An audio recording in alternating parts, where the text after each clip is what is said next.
Voy a hacerles una presentación bastante corta pero muy interesante sobre los medios diagnósticos en urología. El objetivo principal de nosotros al realizar esta presentación y el interés mayor por el tema de la neurourología es saber que son patologías que aparentemente parecieran ser la parte más pequeña de la salud, pero en realidad son grandes patologías que asocian a grandes problemas en salud, en los cuales nosotras como enfermeras tenemos un rol específico y muy grande. Como primero, pues ustedes ya lo conocen, las dos personas que hablaron anteriormente a mí les contaron que todos los trastornos neurológicos que pueden causar una gran variedad de complicaciones. La preocupación mayor de nosotros cuando trabajamos en urología y sabemos que tenemos un paciente con una enfermedad neurológica o neurodegenerativa de las cuales casi nunca hablamos, lo primero que pensamos es que el mayor peligro que puede tener ese paciente es el daño de la función renal y hasta la pérdida de una de las unidades funcionales del riñón. Razón por la cual hicimos un énfasis en esta presentación para hablarles del tratamiento y los medios diagnósticos en los cuales nosotras como enfermeras estamos presentes para el diagnóstico y el tratamiento adecuado de estas enfermedades. Todas las enfermedades neurológicas no solamente se tratan como enfermedad neurológica, o sea, no solamente se atiende a un paciente con miastenia para detectar o manejar la miastenia, sino que nosotros somos en urología la ciencia que subyace a las necesidades del paciente. El daño del tracto urinario asociado a cualquier enfermedad neurológica es el papel que nosotras cumplimos en este proceso.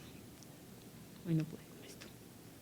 Dentro de las enfermedades más comunes o que son más prevalentes para este tipo de pacientes son el Parkinson, las enfermedades de la médula espinal, las enfermedades del cerebro, y lo más importante de las enfermedades del cerebro es que estas están asociadas a que no tienen una alteración inicial en daño en el tracto urinario, sino que son patologías que parten del cerebro, pero que generan un daño renal a largo plazo. Por eso nosotros estamos interesados desde la Fundación Santa Fe en la creación de un programa que se llama Consulta de Neurourología, con un grupo interdisciplinario de personas que nos interesa cuidar a todos esos pacientes que están asociados a cualquiera de las patologías que están descritas en la pantalla. Las enfermedades del sistema nervioso central y periférico, las enfermedades neurodegenerativas, las enfermedades neuromusculares y la epilepsia. Dentro de las más comunes, del grupo de las que nombré anteriormente, está la atrofia muscular, la esclerosis lateral, la espina bífida de la cual la doctora Cristina nos habló esta mañana, la estenosis de la espina y los traumas de la médula espinal. De esto sale la asociación a toda la cantidad de antecedentes o a la gran cantidad de accidentes de tránsito que se presentan, que le generan al paciente un daño en la médula espinal, y es un paciente que no tiene antecedentes de un daño neurológico previo, pero que posterior a ese trauma viene a tener alteraciones a futuro en su patología renal. Los accidentes cerebrovasculares que también pueden ser transitorios o que pueden ser crónicos, la demencia para los adultos mayores, la encefalitis para los niños en la infancia cuando convulsionan, las enfermedades de Alzheimer, la esclerosis lateral y cualquiera de todas las enfermedades que ustedes puedan pensar que hacen parte del daño del tracto neurológico. Los trastornos neurológicos no son solamente centrales, sino también son periféricos, y la mayor causa que ellos tienen está asociada al daño renal. Como les dijeron esta mañana, creo que esta imagen ya la hemos visto 3 veces en las presentaciones anteriores, los daños neurológicos o los daños en el tracto, en la médula espinal, se generan o se dividen en 3. El primero, que es la lesión suprapontina, importante de esta parte, que usualmente nosotros en urología ya detectamos una patología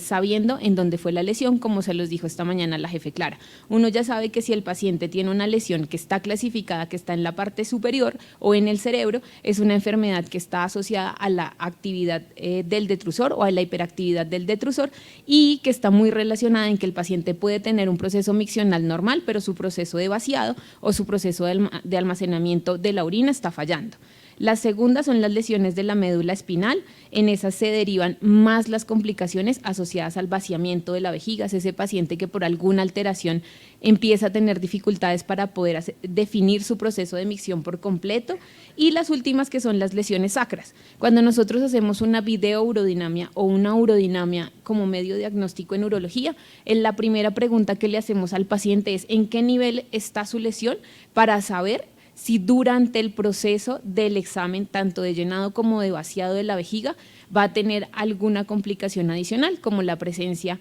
de movimientos tónico-clónicos asociados al proceso miccional.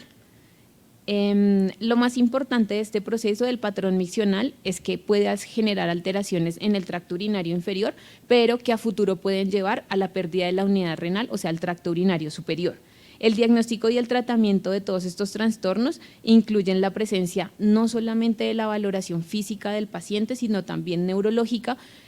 Nosotros durante el proceso de videourodinamia tenemos una valoración neurológica que hace el urólogo que va a realizar el procedimiento, y él detecta todos los daños que pueda tener el paciente con respecto a los reflejos. Importante saber que todas las alteraciones que estén asociadas neurológicamente al tracto urinario están relacionadas también con el proceso de defecación en los pacientes, y por eso en las 2 charlas anteriores les han hablado de la valoración de enfermería para el proceso tanto de micción como de defecación. Eso no solamente, para que lo tengan presente, es para las enfermedades neurológicas. El proceso de micción empieza generando algún trastorno o algún daño en las personas, por ejemplo en los niños en la infancia, con la sola presencia del estreñimiento. Uno usualmente cree que el estreñimiento es una patología normal, que se puede manejar como yo consumo buenos alimentos y voy a hacer deposición mejor, pero realmente el proceso de defecación también está incluido dentro del proceso de micción y puede generar alteraciones a futuro. Cuando ustedes son mamás y llevan a su hijo por infecciones de vías urinarias recurrentes en la infancia, les van a hacer la pregunta no solamente de cómo es el proceso de micción del niño, sino también cómo es el proceso de defecación. Los pacientes neurológicos no solamente tienen problemas o dificultades para el proceso de micción, sino que además tienen problemas y dificultades para el proceso de la eliminación de las heces. El diagnóstico de todas estas alteraciones se debe hacer con la valoración neurológica, pero también la no neurológica. Dentro del proceso que se hace de enfermería se hace una valoración de la historia clínica y un examen diagnóstico. En la valoración de enfermería se hace una valoración de la historia clínica, y en esa valoración de la historia clínica no solamente se habla del motivo de consulta inicial del paciente. Nosotras hacemos una evaluación completa de la situación del paciente desde antes. Un paciente cuando llega, nosotros le preguntamos, cuéntenos por qué le solicitaron el examen, y el paciente usualmente ya tiene muy asociado a, yo soy un paciente con Parkinson, me pidieron el examen. Pero nosotras siempre vamos más allá, o sea, más atrás de la historia, para preguntar cómo empezó, en qué grado está estadificado, cómo lo podemos clasificar en el momento, cuántas crisis ha tenido. Recuerden que cuando un paciente tiene una enfermedad neurológica hacen periodos de crisis de esa misma enfermedad, y durante la crisis no es bueno hacer este tipo de exámenes como la videourodinamia, que es lo que nosotras realizamos. Se realiza la anamnesis completa no solamente de los hábitos miccionales, sino también los hábitos de defecación, la vida sexual, porque también tiene una implicación importante en la vida sexual. Y al final, para adelantarme a una de las conclusiones que nosotras presentamos de esta conversación que vamos a tener, es que lo que nosotras buscamos es mejorar la calidad de vida de los pacientes que tienen alguna alteración neurológica, y eso incluye la vida sexual en los pacientes. Hay que prestar atención a esos pacientes que vienen con infecciones de vías urinarias recurrentes o que tienen algún tipo de dolor o alguna dificultad para su proceso miccional, incluyendo presencia de hematuria en determinados tiempos de la vida. El examen físico pues hace una parte de reconocimiento individual del paciente, pero también una importante sobre la investigación sobre sus hábitos miccionales, qué laboratorios o qué exámenes previos se le han realizado, las sensaciones y los reflejos que presentan. Nosotros hacemos evaluación por lo menos de 5 nervios importantes dentro del área genital que pueden indicar cuál es el grado de dificultad para el paciente. Y cuando el paciente desconoce por completo el nivel en el cual está su lesión, es la forma de identificar cuál es su proceso miccional mediante la valoración de las sensaciones o de los nervios. Los otros medios diagnósticos que se utilizan son los laboratorios clínicos, en los cuales se incluye el parcial de orina y las pruebas de función renal. Me voy a adelantar un poquito con la siguiente diapositiva, y es contarles que para un paciente con vejiga neurogénica o un paciente con una alteración neurogénica, que usualmente su principal medio de tratamiento es el uso de cateterismo intermitente, nosotros no hacemos una valoración del parcial de orina como lo ven en la presentación, que es valorar si hay nitritos, valorar si hay bacterias, valorar cuántas cruces de bacterias hay y si hay o no sintomatología urinaria, sino que a este tipo de pacientes nosotros le hacemos una evaluación importante, y es saber que No se evalúan las bacteremias asintomáticas, eso quiere decir que si yo tengo un paciente que viene a un medio diagnóstico por urología y tiene un examen de orina que que refiere que posiblemente hay una infección, pero el paciente está asintomático, en esos casos, si yo sé que el paciente tiene un trastorno neurogénico y que usualmente se hace cateterismos, no es una indicación para darle tratamiento antibiótico múltiple muchas veces durante el año, sino que simplemente se le da una profilaxis antibiótica. Evitar el uso de tratamiento antibiótico a largo plazo en los pacientes neurógenos también hace que se mantenga la flora, tanto bacteriana como intestinal, del tracto urinario y no generemos un daño o resistencias a futuro que una infección por una E. coli termine convirtiéndose en una sepsis de origen urinario que termine llevando al paciente a una complicación mayor. Se le indaga sobre las infecciones que ha hecho recurrentes durante el año y se le pregunta si él usualmente utiliza algún dispositivo como el catéter para hacerse el proceso de evacuación, si ha tenido cálculos antes o si ha tenido alguna alteración neurológica previa. La profilaxis antibiótica en los trastornos neurogénicos para los medios diagnósticos como la urodinamia o la bidourodinamia en urología no está establecida ni en las guías ni por la Sociedad de Incontinencia, pero sin embargo nosotros acá en la Fundación Santa Fe a todo paciente con alguna alteración neurogénica le damos tratamiento antibiótico porque sabemos que es un paciente en riesgo de poder generar alguna infección. Los otros medios diagnósticos ya se los han mencionado antes, entonces yo voy a hacer un poquito más práctica y voy a hablar específicamente sobre cuál es el rol de nosotras y cómo se realiza en la Fundación Santa Fe. El diario miccional, que es el uso de una herramienta para poder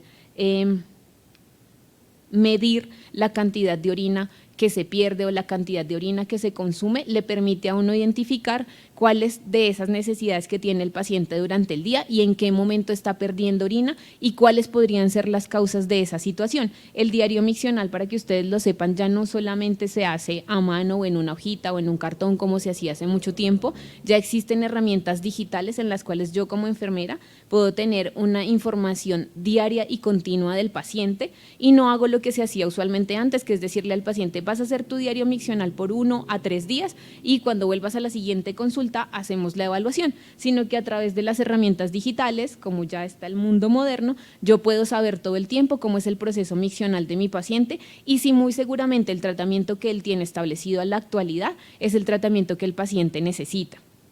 Nosotros estamos trabajando en la creación de una herramienta para poder hacerle seguimiento a este tipo de pacientes. El siguiente es el residuo posmiccional. El residuo posmiccional, cuando se usa cuando se realiza la medición del residuo, antes se hacía a través del cateterismo, a través del paso de una sonda para medir el volumen que se evacuaba después de una micción. Nosotros hacemos el residuo miccional medido por ecografía. Dentro de las competencias que nosotras tenemos como enfermera, ya, por ejemplo, en Estados Unidos, la realización de ecografía por parte de enfermería es un plus y es algo que nos permite que nosotras lleguemos a otro nivel en salud y que podamos mostrar que tenemos otras características importantes. La ecografía de vías urinarias lo que le da es una herramienta inicial al médico para poder definir si el paciente en ese momento está teniendo alguna alteración. Perdón, le hice con el otro al revés. Si está teniendo alguna alteración en el tracto urinario. Los diarios miccionales se utilizan, es una herramienta importante y se utilizan en los pacientes neurógenos y lo que permite es identificar sus necesidades en su cotidianidad. Nosotros siempre pensamos que cuando citamos un paciente para un examen, el paciente está totalmente preparado y sabe específicamente lo que necesita, pero muchas veces el proceso miccional se ve alterado por el lugar donde se hace, por el tiempo que el paciente tiene que esperar. El diario miccional, esto es una guía, que es la guía europea, en cómo ellos lo plantean, dice que se debe hacer al menos 2 o 3 veces al día. La evaluación de la uroflujometría la dejan a necesidad del médico. El pad test, que son el peso o la medición de la cantidad de orina que se pierde para ese paciente que además de hacerse cateterismo utiliza pañal. Y la ecografía de vías urinarias, ellos también refieren que se debe hacer por lo menos 3 veces y es la forma de garantizar un estudio permanente de ese paciente neurogénico. Esta es una imagen de una bideurodinamia. Esta mañana con la enfermera Chris del Johns Hopkins, ustedes vieron el proceso de cómo se hace una urodinamia a través de un catéter uretral o a través de un catéter rectal. Recuerden que nosotros no solamente tenemos pacientes que tienen un tracto urinario inferior permisible. También existen pacientes que por sus alteraciones neurogénicas o por un trauma previo tienen otros dispositivos como el Mitrofanoff, donde también a través del Mitrofanoff, que es un pequeño estoma en la barriga, donde se crea una neovejiga o una vejiga artificial si la vejiga normal no funciona, se puede hacer este examen. Eso es como cuando nosotros hablamos con la jefe de heridas y ostomías y ella dice, si en ocasiones necesitan utilizar alguna presión abdominal, utilicen el estoma de la colostomía. Esta es una imagen de una videourodinamia y es para mostrarles que en la videourodinamia uno tiene una muestra, como les decía la jefe, de presiones, de que el paciente nos cuente en qué momento tiene o no tiene deseos de orinar, pero nos muestra la presión vesical, la presión abdominal, la diferencia entre esas dos presiones y una imagen real de lo que está pasando en ese momento en la vejiga. Recuerden que todas las alteraciones neurogénicas lo que generan es un daño principal en la vejiga, porque todas las presentaciones que han tenido hoy, todo el mundo hace un énfasis importante en la vejiga. La uroflujometría es un examen que se hace solamente para determinar el volumen del chorro, la fuerza del chorro en un volumen de orina determinado. La uroflujometría se hace para hombres y para mujeres y nos permite determinar ese primer inicio de la micción que parte desde el cerebro y llega hasta el músculo detrusor, que es el que impulsa la orina para salir, cómo es su funcionamiento y si realmente desde el inicio en la micción hay alguna falla. Se hace en niños, en mujeres, en hombres, y eso es algo que nosotros queremos romper en los paradigmas de los que se habla de la urología. La urología no es solo para hombres, la urología es para todas las personas. Nosotros atendemos a hombres, a mujeres y niños con las mismas alteraciones, exceptuando obviamente que la gran parte de la población en urología consulta por enfermedades de la próstata. La ecografía, como les decía, esta es una ecografía de la vida real, se puede hacer tanto por médicos como por enfermeras y en las competencias de enfermería ya hace parte como una de las actividades que nosotras hacemos. Esta es la muestra de cómo se hace un diario miccional con las pérdidas del paciente y hay una parte importante. Nosotros en Colombia y en Latinoamérica no tenemos un programa de formación en enfermería para urología, pero Francia y Estados Unidos son los dos países en el mundo que tienen el programa más grande para formar enfermeras a nivel mundial y ellas lo que hacen es mostrarnos a nosotras cuáles son las competencias que ellas tienen y lo que nosotras hacemos es mirar cómo podemos incluirlos en el diario trabajo de nosotras para que la repercusión del trabajo que se hace en urología por enfermería sea muy grande. Ellos dividen la enfermería dentro de las múltiples subespecialidades de la misma especialidad y en enfermería funcional está la mayor parte de las tareas o competencias que tiene una enfermera, donde hace el interrogatorio, la anamnesis del paciente, el cuestionamiento sobre los síntomas y la calidad de vida. Nosotros en urología tenemos escalas que miden la calidad de vida porque no estamos tratando un paciente por una patología, un dolor particular, sino que siempre nos interesa estar comunicados y saber realmente qué tanto afecta al paciente en su vida diaria y lo que le está ocurriendo. Las realizaciones de la uroflujometría, las reformulaciones, las explicaciones y pues ahí hay una gran parte del papel que cumple la enfermera dentro de la evaluación. Nosotros no solamente hacemos dentro de la educación, nosotras no solamente damos indicaciones sobre para qué se necesita un examen, cómo se hace o cómo funciona, sino que además de eso tenemos el don, por decirlo así, de permitir disminuir el estrés y hacer que el paciente se sienta en un ambiente clínico completamente satisfecho para poder tener los mejores resultados, sobre todo cuando se hacen procedimientos urodinámicos o videourodinamicos que lo que buscan es reproducir un proceso nato del ser humano como el proceso miccional. La videourodinamia, como les decía, es una técnica importante que permite el diagnóstico de cualquier alteración y en la imagen que ustedes ven en la pantalla están todos los nervios y todo lo que está relacionado desde la parte sensitiva y motora con el piso pélvico, que es una de las principales partes del tracto urinario, aunque no esté dentro del ser humano, que permite un gran desarrollo dentro del proceso de enfermería. Nosotros hacemos una parte educativa de la cual ya les van a hablar más adelante con respecto a la educación del cateterismo para los pacientes, no solamente para adultos. A diferencia de Estados Unidos, nosotros tenemos un programa también dirigido para cateterismo en niños, en recién nacidos, para poder incluir en esa vida diaria a una persona que no tiene un proceso miccional normal. Dentro de las cosas importantes que hace la enfermería y con lo que quiero cerrar es el tema de la valoración, el reconocimiento de las necesidades del paciente, el desarrollo de las competencias en salud, la educación de hábitos miccionales y sobre todo lo que más nos interesa a nosotras es fomentar estrategias de autocuidado. El autocuidado es la herramienta principal para tener una mejor salud, no solamente en niños, en mujeres y adultos, sino realmente en la población. Los objetivos que nosotros buscamos al presentar esta presentación era que ustedes entendieran que hay que proteger el tracto urinario inferior, que mejorar la continencia en las personas con algún antecedente neurológico no solamente mejoran su salud, sino también mejoran su calidad de vida. Las guías, la información que nosotras trajimos aquí fueron tomadas de las guías de la ICS, que es la Sociedad Internacional de Continencia, y la Sociedad Europea de Urología. Muchas gracias.